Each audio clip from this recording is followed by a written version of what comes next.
নবীজিকে দেখতে মনে চায় না সবাই? চায় না? চায় না? কিন্তু শুই না কয়জন মুখস্থ রাখতে পারবো জানি না, কিন্তু একটা কিতাব আছে কৌলুল বাদি, ওই কিতাবের ভিতরে এটা কিন্তু পরীক্ষিত আমল। আজ পর্যন্ত আমার থেকে শিখা যতজনে পড়ছে আমি অনেক জনের থেকে খবর পাইছি আলহামদুলিল্লাহ। দাউদকান্দিতে তো এক লোক আছে এই পর্যন্ত বলছে যে হুজুর আমি কতবার দেখছি এটা আপনাকে বলবো না, কিন্তু আমি পড়ায় দিনেই দেখি আল্লাহ রসুলকে। দুরূদটা কঠিন না, আল্লাহুম্মা সাল্লি ওয়া সাল্লিম আলান নবিয়্যিল উম্মিয়্যি ওয়া আলা আলিহি ওয়া আসহাবি, বাস এতটুকু।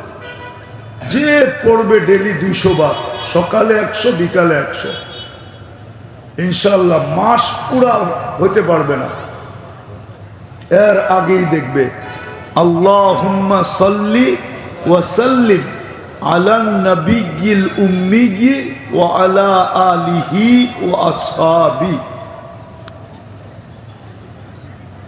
যদি কেউ লেখা মানুষকে দিতে চান দিতে পারেন, পরীক্ষিত। এটা ঘরে শিখানো উচিত, ছোট ছোট বাচ্চাদেরকে শিখানো উচিত, শৌক পয়দা করা উচিত। আলহামদুলিল্লাহ দুনিয়ায় বহুত ঘর আছে যারা বাচ্চা বয়সেই নবীজিকে দেখা ফেলে। আমি ওই ঘর আপনাদেরকে চিনাইতে পারবো যে বাচ্চা বয়সেই নবীজিকে স্বপ্নে দেখা ফেলছে। এবার বোঝেন বাচ্চা বয়সে যখন দেখছে, বড় হইয়া কতবার দেখবে? জীবনে তো একবার দেখলো ভাগ্য খোলে, আর যে একাধিকবার দেখছে ওর ভাগ্যটা কত লম্বা। আমরা বলি না ওনার হাত অনেক লম্বা, কি চাঁদ পায়রা দিতে পারবে না আকাশে দিয়ে ছুঁতে পারবে? ওই ব্যক্তির ভাগ্য কত বড়, কোন দুনিয়ার ফিতা নাই মাইপা দেখাবে যে আল্লাহ রসুলকে একাধিকবার স্বপ্নে দেখছে। আমরাও ইনশাআল্লাহ আশা রাখি, ইনশাআল্লাহ পাক্কা আল্লাহ আমল করার তৌফিক দান করেন।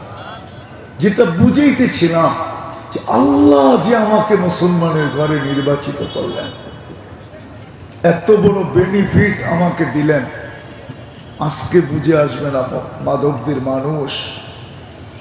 আমার সমাজে কিছু মানুষ আছে, মুসলমান আছে, যারা শুধু কাগজে মুসলমান, সবাই না, সমিতিতে না, টকশোতে না, কোনো সমাজেও না, কোথাও সে ইসলামের কথা শুনতেও পারে না, কিন্তু সে কাগজে মুসলমান। কিসে কাগজে মুসলমান বোঝেন? কি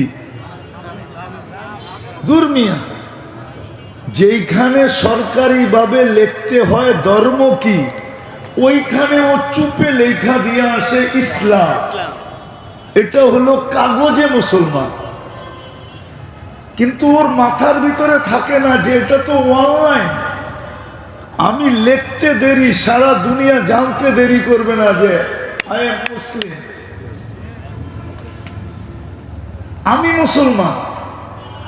কেননা বিজাতিরা তো আমাদের এটাই দেখে। যদি আমাদের রং ডং দেখতো তাহলে তো ইউরোপে যাওয়ার জন্য 30 লাখ টাকা কেন লাগতো? আমাদের যুবকরা যেইভাবে আজকাল সাজে, চুলের কাঠি, শার্ট প্যান্ট, যেইভাবে এদের সাজা গাজা দেখা যায়, এদেরকে দেখেই তো ভিসা দিয়ে দেওয়ার দরকার ছিল যে তোমরা তো আমাদেরকে ফেল করে ফেলছো। আমার একটা বয়ান আছে নেটে, যদিও আমি ব্যথা পাবো কিন্তু বুঝানোর জন্য বলতেছি। আমার বড় ছেলে মারা গেছে, প্রথম ছেলে 2008-এ। তো তার 2 থেকে 3 দিন পরে আমি জার্মানি এমবেসিতে গেছি। আপনি বোঝেন, বড় ছেলে, 6 বছর আমি ওর টানা চিকিৎসা করছি, দেশে বিদেশে। কতটুকু ব্যথিত আমি ছিলাম। তো তা আমার পরনে ছিল সাদা লুঙ্গি, সাদা পাঞ্জাবি, এরকমই একটা রুমাল আমার কাঁধে, স্টিলের একটা পানের ডাব্বা হলো আমার হাতে। আমি পান খাইতেছি, আমার ইন্টারভিউর সময় হয়ে গেছে, আমি জার্মানি এম্বাসিতে ঢুকতেছি, কিন্তু আমি ঢুকা দেখি যারা ভিতরে বসা, মাশাআল্লাহ, ওরা তো ইউরোপকেও ফেল করে দিছে। আর আমাকে দেখতে দেরি, সবাই হাসি দিয়া চেহারাটা লুকাইতে দেরি করে নেয়। সবাই ভাবছে এতগুলা কুকিলের ভিতরে কাক কোত্থেকে চলে আসলো। আমাকে ডাকছে, আমি সামনে দাঁড়াইছি, তা আমাকে জিজ্ঞেস করে তুমি কি করো? বললাম এতদিন কেন যাও নাই? কেন ওই পর্যন্ত আমার মনে করেন যে 40-50 দেশ ঘোরা শেষ। তা আমার পাসপোর্ট দেখে বলতেছে এতদিন কেন যাও না? প্রয়োজন ছিল না। কি করো? এটা করি। বলছে আমার শরীরের অলংকারগুলা কালো কেন? তা আমি বললাম তুমি পারফিউম ব্যবহার করো, এই জন্য অলংকার কালো হয়ে গেছে। তা আমি দেখতেছি কিন্তু ও কম্পিউটারে ভিসা প্রিন্ট করতেছে। এই তিনটাই জিজ্ঞেস করছে। তো বলছে একটু পরিষ্কার করবো কিভাবে? আমি বললাম চলো আমার কারখানায়। এত দূর তো যাওয়া যাবে না, তুমি ঘরোয়া পদ্ধতি বলো। তা আমি ওকে ঘরোয়া পদ্ধতি বলতেছিলাম যে এইভাবে এইভাবে তুমি করলে 2 মিনিটে ঝকঝকে হয়ে যাবে। তা আমি দেখতেছি ভিসা প্রিন্ট শেষ, আমাকে বলতেছে 6000 এত টাকা দাও, দিলাম। তা আমাকে বললো 2 মিনিট তুমি বসো। 2 মিনিটের পরে আমাকে ডাকছে, তো ডাইকা বলতেছে তোমার ভিসা রেডি, এই নাও পাসপোর্ট। তো মানুষ তো এমনি দেখে, ঠিক না? আমি এমনি দেখতেছি, মানে ওই যে যারা আমাকে দেখে মনে করছিল যে কাকটা কোত্থেকে আসলো কুকিলের ভিতরে, তো আমি ওদের দিকে ভিসাটা করে আমি দেখতেছি, মানে আমি আপসেট। মানে আমি দেখাইলাম যে এই যে লয়া গেল কাকে ভিসা, বসে থাকো তোমরা, তোমরা বসে থাকো। তো আমি যেটা বুঝাইতেছিলাম, 30-40 লক্ষ টাকা লাগে ইউরোপ যেতে। জার্মানির ভিসা কিন্তু সেনজিন, ওই সফরে আমি 25 দেশ সফর করছি, ওটা সেনজিন ভিসা, 25 দেশে যাওয়া যায়। জীবনে এরকম বহুত কাহিনী আছে, বহুত কাহিনী আছে জীবনে। কেন আল্লাহ তো কম এমবেসি দেখায় না, 100 এমবেসি দেখছি, 100। আর 100টার ভিতর থেকে ভিসা লাগানো আছে, 100টা ইমিগ্রেশন দেখছি। এই জন্য যুবক তোমাদের পায়ে হাত দিয়া বলি, আমেরিকা যেতে হলে বর্তমানে দালালকে 50 লক্ষ টাকা দিতে হয়। মেক্সিকোর জঙ্গল দিয়া যেতে হলে, আমি শত শত আমেরিকায় লোক চিনি যারা মেক্সিকোর জঙ্গল দিয়া ঢুকছে, আমি চিনি। প্রতি বছরই তো যাওয়া হয়, চিনি আমি।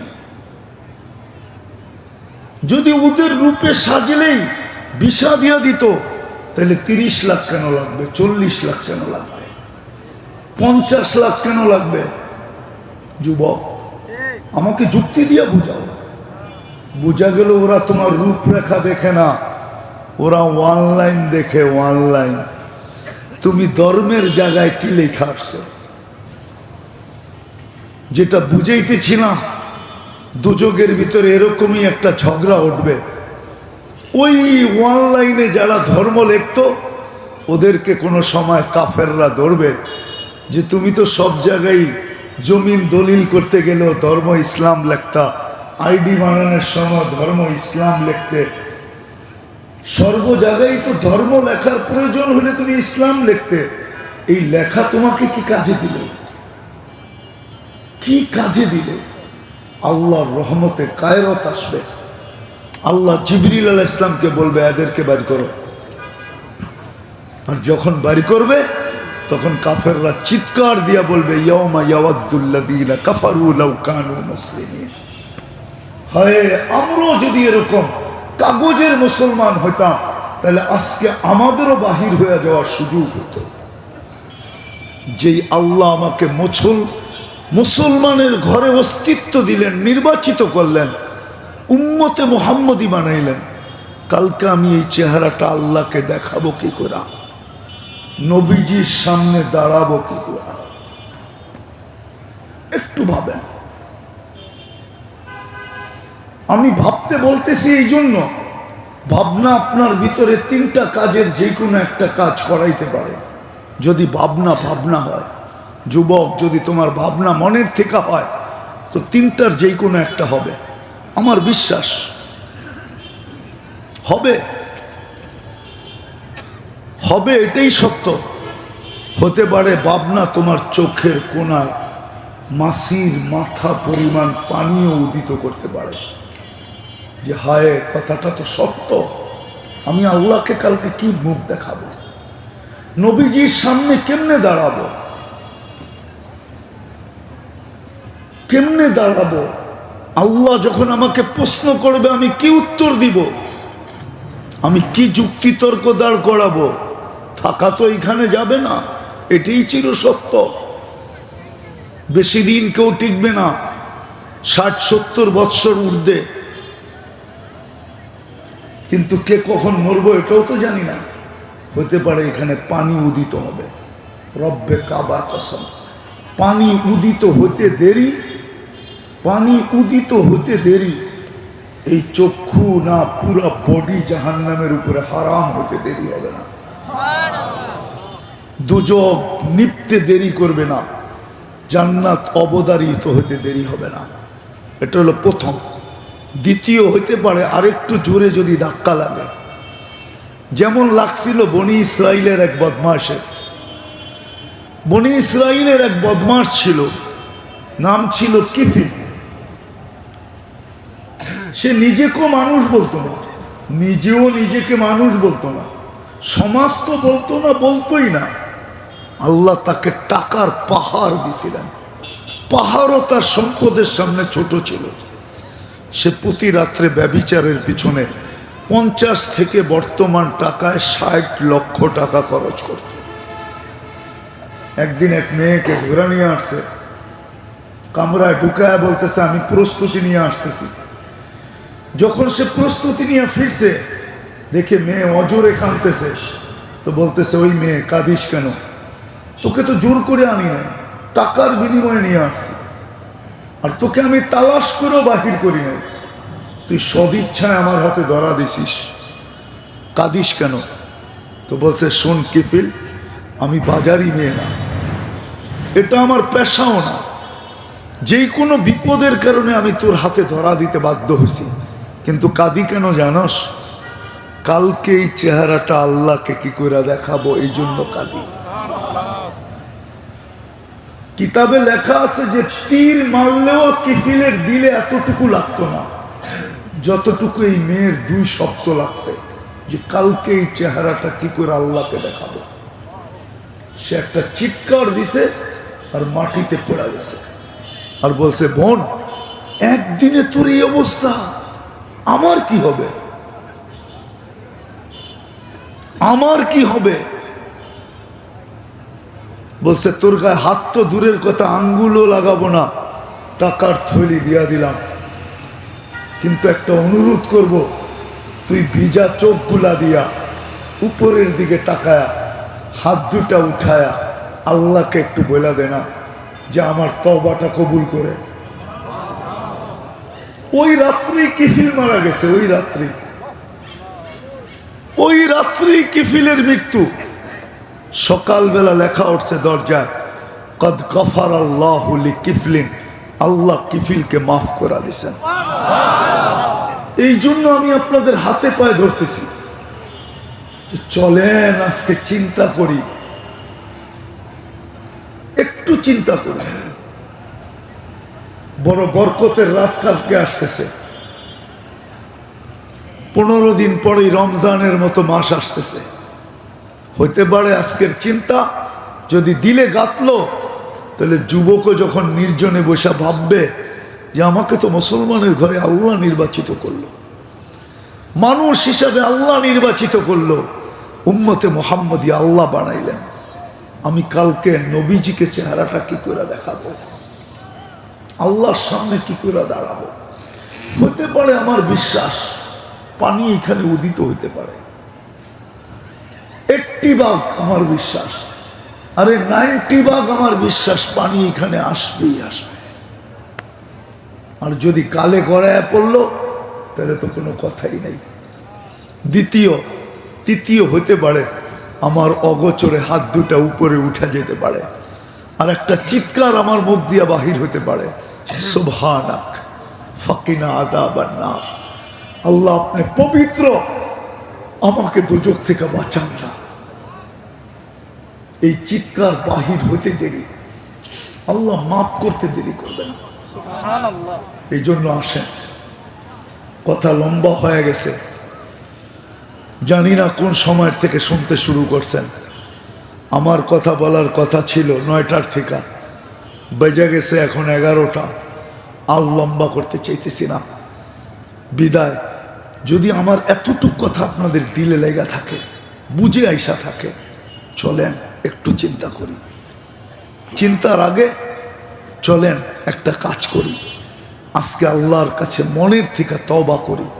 আল্লাহ কিন্তু এখন প্রথম আকাশে, আমাদের দুনিয়ার ছাদে এখন কিন্তু ডাকতেছেন আমাদেরকে, হাল মিন মুস্তাগফির ফাগফির আলাহ, কে আসিস আমার সাথে সন্ধি করবে, কে আসিস আমার কাছে মাপ চাবে, কে আসিস আমার কাছে হইতে চাবে। আমি প্রস্তুত, তুই মাপ চাইতে দেরি, আমি মাপ করতে দেরি করব না। বিদায়। চলেন আগে তওবা করুন।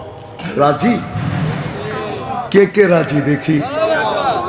তাইলে বলে দেন আল্লাহকে যে আল্লাহ অতীতের গুনার থেকে মাপ, তওবা করলাম, আপনি আমাদের গুনাহগুলাকে মাফ করেন, আপনি আমাদের তওবাকে কবুল করেন। নামাজ আজকের থেকে অঙ্গীকার করেন, আজকের থেকে অঙ্গীকার করেন কমসে কম। আমি জানি এখানে যে লেখা আছে না, আমি আপনাদের পেশা চিনি, আমি শুধু হুজুর না, আমি এগুলা চিনি, আমি এই পেশাগুলা চিনি, এই পেশাগুলো আমি চিনি, আপনাদেরকে চিনি, বেশি কিছু না। অঙ্গীকার করেন, আপনাদের জন্য বেশি কিছু নাইও, আল্লাহ বেশি কিছু লাগুও করে নেয়। ইমান তো মাতৃকুলে দিয়া দিছেন, মাতৃ উদরে ইমান দিয়া দিছেন। শুধু ইমানটাকে ধরে রাখা, 5 ওয়াক্ত নামাজ পড়া, রমজান আসলে রোজা রাখা, 5 ওয়াক্ত নামাজ পড়া। হায় আমার দেশটা যদি এমন হইতো। দুনিয়া ঘুরতে ঘুরতে অনেক ব্যথা ভিতরে আছে, কিন্তু বলতে পারি না, শুধু নিজের কান্না নিজে কাঁদি। আমার একটা ডায়লগ আফ্রিকার এক দেশে পুরো প্রসিদ্ধ, এখন ওরাও একজন আরেকজনকে বলে, আমি ওদেরকে বলে আসছিলাম কোনো এক পর্বে যে তোমরা কালো হলে কি হবে, ব্ল্যাক ডায়মন্ড, তোমরা কালো হীরা। এটা পুরো দেশে এখন প্রচলিত হয়ে গেছে, একজন আরেকজনে দেখলেই বলে কালো হীরা। আমাকে চিনে? আমার দেশটা যদি এরকম হইতো, আজান হইতে দেরি, যে যেইখানে ওইখানে দাঁড়াইতে দেরি করে না। আমি 6 বার গেছি বিদেশে, একবারও গাড়ির ড্রাইভারকে বলতে হয় না নামাজের সময় হয়েছে। নামাজের সময় সে গাড়ি থামাবে, বাসের পিছনে নিচে বড় বড় চাটাই রাখা আছে, এই যে এই চাটাইগুলা যেটার উপর আপনারা বসে আছেন, ও নিজে বিছাবে, নিজে উজু করবে, নিজে ইমামতি করবে, নিজে নামাজ পড়াবে, গাড়িতে উঠাবে, আবার গাড়ি টান দিবে। আমি 6 বার গেছি ওই দেশে, টানা 6 বার। আমি এখানে বসে আপনাদেরকে উল্টা বলতেছি না, 6 বার গেছি। আমি প্রাইম মিনিস্টারের বাসায় গেছি তিনবার। নামাজের সময় হইতে দেরি, আমাকে বলতে হয় নাই, প্রাইম মিনিস্টার বলতেছে, পিএম বলতেছে, মুফতি সাহেব নামাজ আগে, নামাজ পরে কাহিনী। আমি তিনবার তার ঘরে গেছি, তিনবার। 2 বার chief of staff, army staff major general ছিল, সেও বলতেছে নামাজ আগে, নামাজ পরে গল্প পড়ে হবে। আমার দেশটা যদি এরকম হইতো, আমার দেশটা যদি এরকম হইতো, প্রত্যেক বাজারে আজান হইতে দেরি, দোকানদারের কাছে এরকম চাটাই রাখা আছে, বিশ্বাইতে দেরি করে না, প্রত্যেকটা দোকানদারের কাছে। কালো কিন্তু, গরিব কিন্তু, কিন্তু হীরা, কিন্তু হীরা, হীরা অবর্ণনীয় দামি হীরা। আপনাদেরকে আমি বুঝাইতে পারবো না, সফর সবকিছু মুখ দিয়ে বাসায় বোঝানো যায় না, সফরের জিনিস। আমার দেশটা যদি হতো, এই জন্য শেষ কথায় চলে আসছি, আসেন আজকের থেকে অঙ্গীকার করি, কমসে কম নামাজ আর কোনোদিন ছাড়বো না। পাক্কা? হ্যাঁ। আর যারা এই পেশার লোক, যতই কষ্ট হোক রোজা ছাড়বো না, না, না, না। তিনটাই আমাদের জন্য, ইমানটাকে ধরে রাখা, 5 ওয়াক্ত নামাজ পড়া, রমজানের রোজা রাখা। একটা মাস, শুধু মাস না, একটা রাত্রই 83 বছর যদি আপনি আর আমি সজাগ থাকি, সোচ্চার থাকি, সচেতন থাকি, তাহলে এক রাত্র 83 বছর। 83 বছর চেহারা শুধু দেখবেন, দেখাবেন, গার্ড অব অনার দিয়ে নিয়ে যাবে, গার্ড অব অনার। ইনশাআল্লাহ, সুম্মা ইনশাআল্লাহ করবো তো। আল্লাহ আমাদেরকে আমল করার তৌফিক দান করেন। নবীজিকে দেখতে মনে চায় না? সবাই চায় না? চায় না? কিন্তু শুইনা কয়জন মুখস্থ রাখতে পারবো জানি না, কিন্তু একটা কিতাব আছে কৌলুল বদী, ওই কিতাবের ভিতরে, এটা কিন্তু পরীক্ষিত আমল, আজ পর্যন্ত আমার থেকে শিখা যতজনে পড়ছে, আমি অনেক জনের থেকে খবর পাইছি, আলহামদুলিল্লাহ। দাউদকান্দিতে তো এক লোক আছে, এই পর্যন্ত বলছে যে হুজুর আমি কতবার দেখছি, এটা আপনাকে বলবো না, কিন্তু আমি পড়ায় দিনই দেখি আল্লাহ রসুলকে। দুরূদটা কঠিন না, আল্লাহুম্মা সাল্লি ওয়া সাল্লিম আলান নবিয়্যিল উম্মিয়্যি ওয়া আলা আলিহি ওয়া আসহাবি, বাস এতটুকু। যে পড়বে ডেলি 200 বার, সকালে 100, বিকালে 100, ইনশাআল্লাহ মাস পুরা হতে পারবে না, এর আগেই দেখবে আল্লাহুম্মা সাল্লি ওয়া সাল্লিম আলান নবিয়্যিল উম্মিয়্যি ওয়া আলা আলিহি ওয়া আসহাবি। যদি কেউ লেখা মানুষকে দিতে চান, দিতে পারেন, পরীক্ষিত। এটা ঘরে শিখানো উচিত, ছোট ছোট বাচ্চাদেরকে শিখানো উচিত, শৌক পয়দা করা উচিত।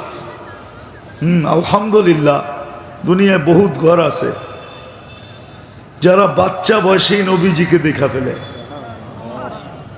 আমি ওই ঘর আপনাদেরকে চিনাইতে পারবো, যে বাচ্চা বয়সেই নবীজিকে স্বপ্নে দেখা ফেলছে। এবার বোঝেন, বাচ্চা বয়সে যখন দেখছে, বড় হইয়া কতবার দেখবে? জীবনে তো একবার দেখলো ভাগ্য খোলে, আর যে একাধিকবার দেখছে ওর ভাগ্যটা কত লম্বা।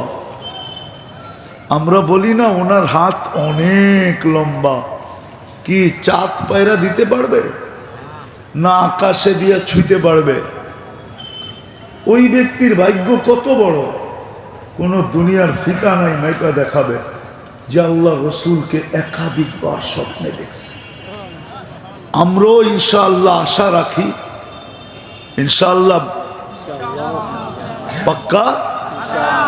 আল্লাহ আমল করার তৌফিক দান করে।